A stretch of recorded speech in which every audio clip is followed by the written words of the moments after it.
Hello student, आज हम इस वीडियो में शेयर और शेयर कैपिटल की मीनिंग को डिस्कस करेंगे और इसके साथ ही शेयर्स के क्या फीचर्स होते हैं उन्हें भी डिस्कस करेंगे। तो चलिए स्टार्ट करते हैं।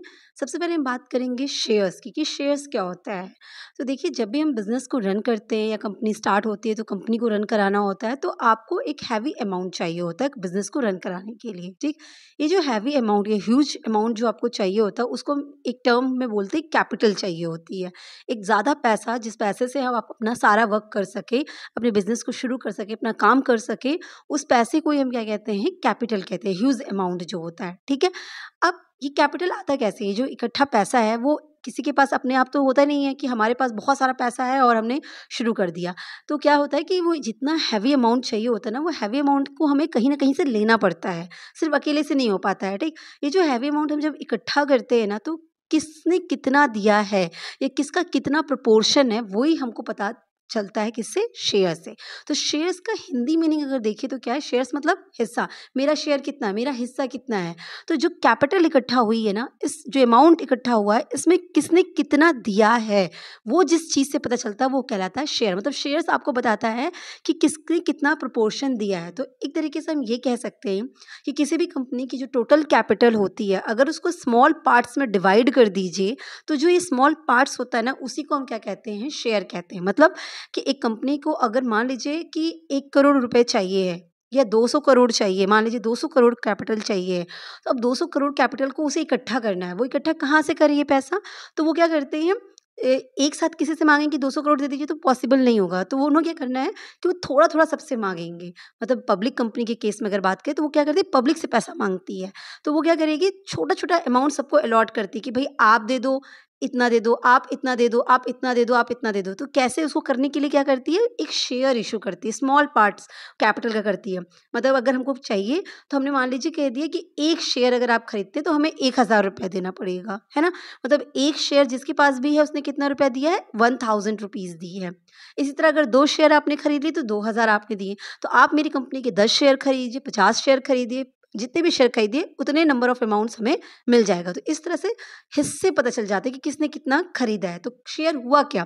शेयर बेसिकली पूरे कैपिटल का जो पूरा अमाउंट है, जो ज़्यादा ह्यूज अमाउंट है जो आपकी कंपनी में चाहिए है, उसको अगर स्मॉल पार्ट्स में डिवाइड कर दीजिए, तो हर एक पार्ट को ही हम क्या कहते हैं? शेयर। वो सबसे क्या होती है, शेयर क्या हो गया, सबसे स्मॉल यूनिट हो गई आपकी कैपिटल की, है ना?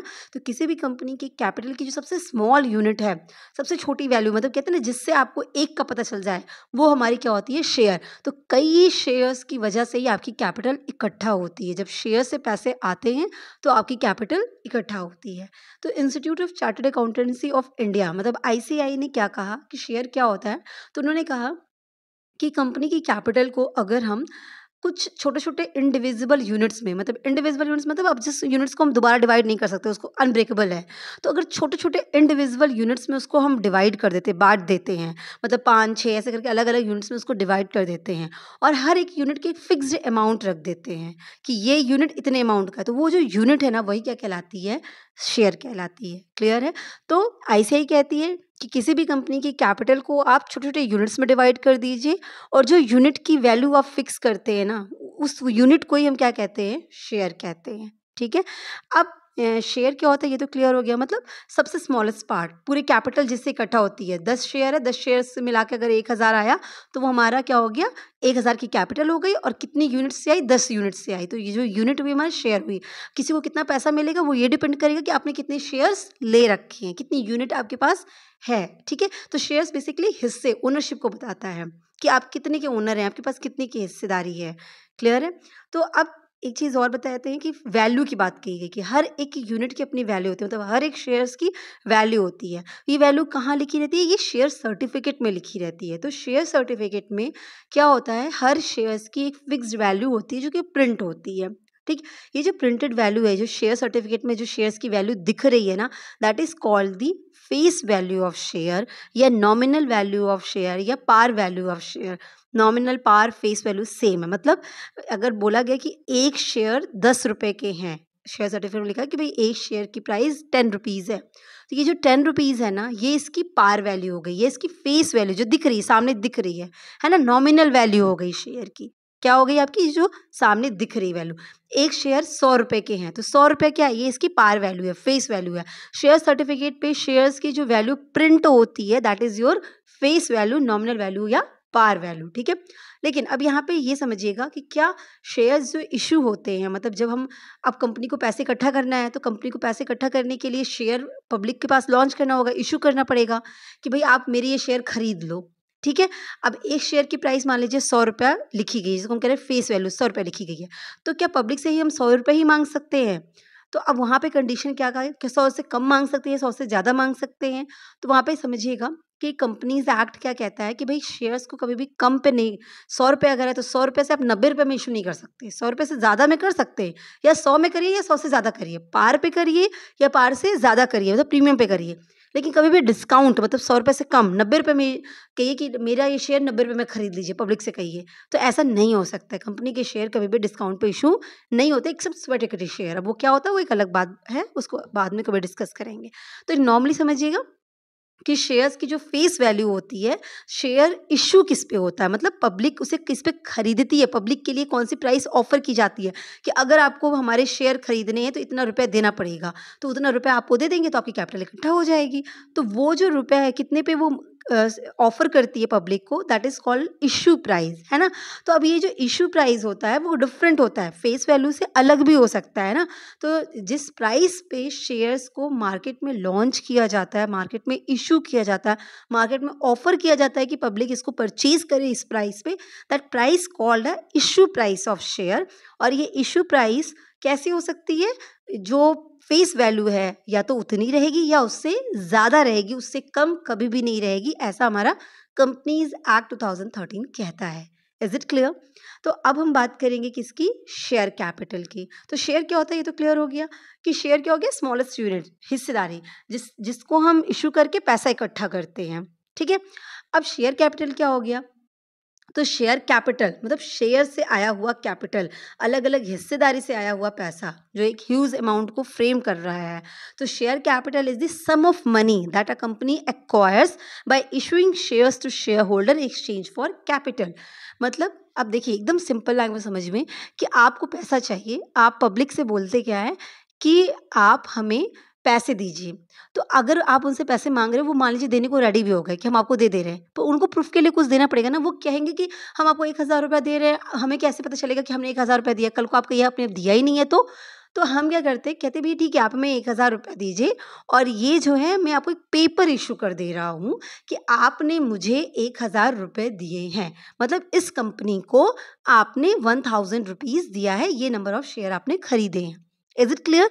तो दैट इज अ शेयर, वो जो पेपर है ना वो पेपर ही शेयर है बेसिकली। क्लियर है? एक्चुअली कोई विजिबल फॉर्म शेयर का नहीं होता है, वो एक सर्टिफिकेट होता है ना, शेयर सर्टिफिकेट जिसे कहते हो। सर्टिफिकेट में मेंशन है कि आपने ये खरीदा है, तो आप पैसा दे रहे हैं तो उसके इन रिस्पॉन्स आपको कुछ चाहिए, प्रूफ के लिए चाहिए, दैट इज योर शेयर। तो अब क्या कह रहा है कि शेयर कैपिटल क्या है, सम ऑफ मनी, एक मतलब कुछ पैसे हैं जो इकट्ठा हुए हैं।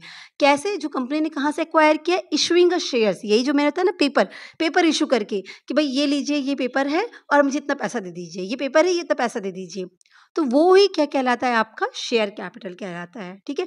अब जो लोग वो परचेज कर लेते हैं वही शेयर होल्डर बन जाते हैं। क्लियर है? मतलब कोई भी पब्लिक जो इस शेयर्स को परचेज करेगी that will be a share holder of a company, member of a company. Clear है? तो शेयर कैपिटल क्या है, सम ऑफ मनी है जो कंपनी एक्वायर करती है by issuing a shares to a share holder in exchange for a capital, ठीक है। तो अब जो पर्सन शेयर्स को परचेज करते हैं, कंपनी के शेयर्स को परचेज करते हैं ना, वही क्या कहलाते हैं, कंपनी के शेयर होल्डर कहलाते हैं। तो जो भी अमाउंट शेयर होल्डर के थ्रू कंट्रीब्यूट किया गया that is a share capital. तो कंपनी पैसा पाने के लिए जो शेयर्स परचेज करने के लिए ऑफर करती है पब्लिक को, और जो पब्लिक उन शेयर्स को परचेज करता है, जो भी पर्सन उन शेयर्स को परचेज करता है, that person will be a share holder of that company. अब शेयर होल्डर्स ने जितना अमाउंट कंट्रीब्यूट किया, दैट सम ऑफ मनी, जो भी अमाउंट कंट्रीब्यूटेड है उनके थ्रू, उसका total, that is a share capital. So share capital क्या है, total capital of the company is divided into share. Total पैसा जो इकट्ठा हुआ वो छोटे छोटे शेयर से मिलकर इकट्ठा हुआ है, और ये जो पूरा कैपिटल है, ये जो शेयर से पूरा पैसा इकट्ठा हुआ, that is called a share capital. तो क्लियर है, शेयर्स क्या हो गया, शेयर कैपिटल क्या हो गया। तो एकदम सिंपल सा है, पब्लिक को ऑफर करना। अब पब्लिक को ऑफर करेंगे तो थोड़ा थोड़ा ही ऑफर करेंगे, तो ये थोड़ा थोड़ा यूनिट ऑफर कर रहे हैं, दैट इज अ शेयर। और उनसे जब वो पूरी यूनिट इकट्ठा कर लेते हैं, कंपनी के पास सबसे आ जाता है पैसा, तो जो सम ऑफ मनी इकट्ठा हुई है ना, जो कॉन्ट्रीब्यूटेड अमाउंट इकट्ठा हुआ, that is your share capital. Share से आया शेयर कैपिटल। क्लियर है? अब हम बात करेंगे किसकी, फीचर्स ऑफ शेयर्स की, कि शेयर्स के फीचर्स क्या होते हैं। ठीक है, शेयर्स क्या होते हैं तो समझ में आ गया, पर शेयर को आइडेंटिफाई कैसे करेंगे, फीचर्स क्या होते हैं उसके, कैरेक्टरिस्टिक्स क्या होती है शेयर्स की। तो सबसे पहली बात, शेयर क्या होता है कि स्मॉलेस्ट यूनिट है, टोटल शेयर कैपिटल जो कंपनी की होगी उसकी सबसे छोटी यूनिट को हम कहते हैं शेयर। मतलब एक शेयर, अब एक शेयर 100 का हो, 1000 का हो, जितने का भी हो, एक शेयर, अगर एक शेयर आप परचेज करेंगे तो आप मान लीजिए 1000 रुपये का एक शेयर है, तो अगर एक पर्सन एक शेयर परचेज करता है तो उसे 1000 देना, अगर वो 2 करेगा तो 2000 देना, 3 करेगा तो 3000 देना, 10 करेगा तो 10 के हिसाब से आपको 1000 10,000 देना पड़ेगा। Is it clear? तो ये क्या हो गया, शेयर एक सबसे छोटी यूनिट हो गई आपकी कंपनी की, उसकी प्राइस क्या फिक्स है, that is a face value, पर एक स्मॉलेस्ट यूनिट हो गया। आपने 100 शेयर खरीदे, आपने 50 शेयर खरीदे, आपने 10 शेयर खरीदे, जितने भी नंबर ऑफ शेयर आपने परचेज किए, मल्टीप्लाई बाय उसकी वैल्यू, इशू प्राइस, तो आपको पता चलता है कि इतना पैसा आपने कंट्रीब्यूट किया, इतना पैसा आपने कैपिटल के फॉर्म में कंट्रीब्यूट किया इस कंपनी को। तो शेयर क्या हो गया, स्मॉलेस्ट यूनिट हो गई किसी भी कंपनी की। ठीक है, अच्छा, शेयर जो भी लोग खरीदते हैं ना, वो कुछ राइट्स अवेल करते हैं। राइट्स मतलब कहते हैं ना, क्या राइट्स, आपके पास ये रिस्पॉन्सिबिलिटीज है, ये आपके पास पावर है। राइट्स बेसिकली पावर को डिनोट कर रहा है। तो share confers certain rights to its holder, जो भी जिन्होंने भी शेयर परचेज किया तो वो शेयर होल्डर बन गए, तो उन शेयर होल्डर्स के पास कुछ राइट्स होती है। राइट कैसी, कि अब आपके पास पावर है कि आप डिविडेंड रिसीव करोगे, आपके पास राइट है कि आप स्टैट्यूटरी बुक्स जो होती हैं, उनका MOA और उनका फाइनेंशियल स्टेटमेंट, जो भी स्टैट्यूटरी बुक्स हैं, आप उनको इंस्पेक्ट कर सकते हो, उनको चेक कर सकते हो, उनको देख सकते हो। आपको जो भी मीटिंग होगी शेयर होल्डर्स की, उन सारी मीटिंग्स को अटेंड करने का राइट है। आपको वोट करने का राइट है कि ये फैसला लेना है, ये फैसला नहीं लेना है, ये चीज़ सही है, ये सही नहीं है, तो वोट करने का राइट। ऐसे बहुत सारे राइट्स आ जाते हैं। तो शेयर अगर है तो शेयर के पास कुछ राइट्स हैं, तो जो भी उस शेयर को होल्ड करेगा वो शेयर होल्डर बन जाएगा, तो वो राइट किसको मिल जाएंगे, शेयर होल्डर को मिल जाएंगे। तो हर शेयर के पास कुछ राइट्स होता है। ठीक है, तो शेयर कन्फर्स अ राइट, ये एक इसका फीचर हो गया। इसके अलावा शेयर एक मूवेबल प्रॉपर्टी है। मूवेबल प्रॉपर्टी मतलब शेयर होल्डर्स की मूव करती है, जैसे होता है ना कि कार हो गया, है ना, तो कार क्या हो गया, फर्नीचर्स हो गए हैं, ये सब क्या होते हैं, मूवेबल प्रॉपर्टी, एक जगह से दूसरी जगह जा सकते हैं, एक के पास से दूसरे के पास जा सकते हैं। तो इसी तरह शेयर्स भी क्या होते हैं, शेयर होल्डर्स के लिए एक प्रॉपर्टी है। भाई मैंने शेयर परचेज किया तो ये मेरी प्रॉपर्टी हो गई। अब ये शेयर मेरी प्रॉपर्टी है, मैंने इस कंपनी को इतने पैसे दिए हैं और ये मुझे मिला है, ये मेरी प्रॉपर्टी है। पर ये प्रॉपर्टी कैसी है, मूवेबल है। ये प्रॉपर्टी अगर हम चाहें तो किसी को, ये यहाँ मेरे पास से किसी और के पास भी जा सकती है, मूव कर सकती है। तो एक मूवेबल प्रॉपर्टी है, इमूवेबल प्रॉपर्टी नहीं है।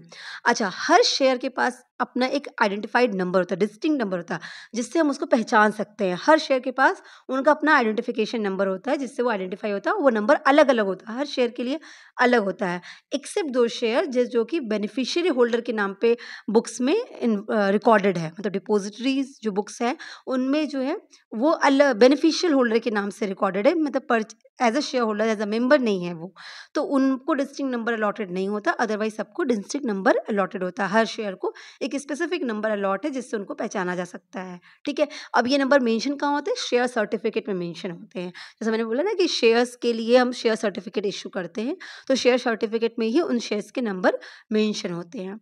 तो चूंकि एक मूवेबल प्रॉपर्टी है, इसका मतलब क्या हो गया, ये ट्रांसफरेबल है।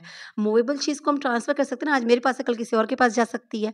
तो शेयर्स कैसे हैं, ट्रांसफरेबल है। मतलब अगर आपने शेयर खरीद लिया कंपनी के और अब आपको लगता है कि नहीं मुझे पैसा चाहिए है, मेरा पैसा तो इस कंपनी में लग गया, अब मेरे पास तो शेयर है, मैं कैसे खरीदूँ। अब जैसे अगर मेरे पास कार है या कोई भी ऐसा चीज़ है, मूवेबल प्रॉपर्टी है, जिसको आपको लगता है कि मुझे सेल करके पैसे कमाने हैं, तो येस आप शेयर्स को भी सेल कर सकते हैं, क्योंकि ये कैसा है, ट्रांसफरेबल है, ये मूवेबल है। आपके पास से किसी और के पास जा सकता है, आपको पैसे की रिक्वायरमेंट है, आपके पास शेयर है, आप वो शेयर किसी और को बेच दो, तो ये ट्रांसफरेबल है, इसको ट्रांसफर किया जा सकता है। पर याद रखिएगा, it can not be transfer in fraction. Fraction में नहीं, जैसे कहते हम 3.5 शेयर सेल कर रहे हैं, हम 4.5 शेयर सेल कर रहे हैं, नहीं ऐसा नहीं हो सकता है ना। फ्रैक्शन में सेल नहीं होगा, 10 करिए, 5 करिए, 6 करिए, जो भी है। तो जो भी लॉट अगर है तो लॉट में शेयर सेल करिए, लेकिन मतलब आप फ्रैक्शन में सेल नहीं कर सकते, इसको पॉइंट्स में सेल नहीं होता शेयर। ठीक है, वो एक मतलब होल यूनिट होती है शेयर्स की। दूसरा, इसका नेक्स्ट फीचर क्या है, शेयर्स को सेल ऑफ गुड एक्ट के अंदर गुड्स की तरह ट्रीट किया गया। मतलब जैसे कहते हैं ना, शेयर क्या है, शेयर एक पेपर है, नहीं, शेयर एक गुड की तरह ट्रीट किया गया। तो सेल ऑफ गुड्स एक्ट में गुड को सोल्ड करने के लिए जो भी रूल्स एंड रेगुलेशन बताए गए, किसी गुड्स को सेल करना चाहते हैं तो आप कैसे करेंगे, क्या रूल्स एंड रेगुलेशन है, सेम शेयर्स के लिए भी एप्लीकेबल होगा, क्योंकि शेयर को goods, sale of goods act कहता है कि वो क्या है, वो गुड्स है। तो जो गुड्स को सेल करने के रूल्स एंड रेगुलेशन है सेल ऑफ गुड्स एक्ट के अंदर, वही रूल एंड रेगुलेशन शेयर्स को भी सेल करने के लिए एप्लीकेबल हो जाते हैं। ठीक है। अच्छा, शेयर्स क्या है, एक यूनिट ऑफ ओनरशिप है, क्योंकि शेयर्स क्या बताता है, अगर आपके पास है तो आप, ये टाइटल है, मतलब कि हाँ आप ये इतना ओन्ड करके बैठो, आपकी इतनी हिस्सेदारी है, आप इतने के हिस्से के मालिक हो, है ना। तो शेयर्स क्या है, टाइटल ऑफ ओनरशिप को डिनोट करता है। शेयर सर्टिफिकेट अगर आपके पास है तो टाइटल ऑफ ओनरशिप को डिनोट कर रहे हैं कि ये आप इसके इतने के मालिक हो। ठीक है। अच्छा, ये जो होता है बेसिकली क्या है, कंपनीज की पूरी कैपिटल का एक इक्वल प्रोपोर्शन होता है। अब जैसे कंपनी को जितने भी पैसे चाहिए, मान लीजिए 1,00,000 शेयर चाहिए, तो कंपनी 1,00,000 शेयर के लिए कितने 1,00,000 कैपिटल के लिए कितने शेयर इशू करना चाहिए, 10,000। तो इक्वली वो डिवाइड करती है ना, कि 10,000 है तो 10,000 से हमारा क्या हो जाएगा, 1,00,000 कैपिटल इकट्ठा हो जाएगी। तो हर एक शेयर की वैल्यू फिक्स कर देगी और उस हिसाब से वो इकट्ठा कर लेगी। तो क्या होता है कि ये मतलब इक्वल प्रोपोर्शन में डिवाइड होता है पूरी कैपिटल को। शेयर्स का मतलब क्या हो गया, इक्वल प्रोपोर्शन में डिवाइड करना। ठीक है। फिर इसके अलावा अगर हम बात करें इसके फीचर की, तो ये ऐसी कोई चीज़ नहीं कि जो कि दिख रही हो आपको। शेयर है आपके पास, तो शेयर आपको दिख नहीं रहे, विजिबल फॉर्म में नहीं है ये, या तो डीमैट फॉर्म में होते हैं, तो ऑनलाइन चीज़ें हो रही है, डिमेटलाइज अकाउंट के थ्रू हो रहा है, तो आपके अकाउंट में इतने का शेयर क्रेडिट है। पर शेयर कुछ देखना चाहें आप तो ऐसा कुछ नहीं है ना, वो एक शेयर सर्टिफिकेट है। अब शेयर सर्टिफिकेट आपने कितने शेयर्स होल्ड करके रखे हैं वो सब मेंशन होगा, इस नंबर का शेयर, इस नंबर का शेयर, इस नंबर का शेयर, तो वो शेयर सर्टिफिकेट है। पर अगर हम बात करें शेयर्स की, तो कोई शेयर ऐसा कुछ दिखने वाली चीज़ नहीं है आपके सामने। ठीक है, वो कोई विजिबल फॉर्म में नहीं रहता है। तो ये चीज़ें क्या हो गई, आपकी फीचर्स हो गई शेयर्स की। सो आई होप आपको क्लियर हुआ होगा कि शेयर क्या है, शेयर कैपिटल क्या है और शेयर्स के फीचर्स क्या है। Wish you all the best. Thank you so much.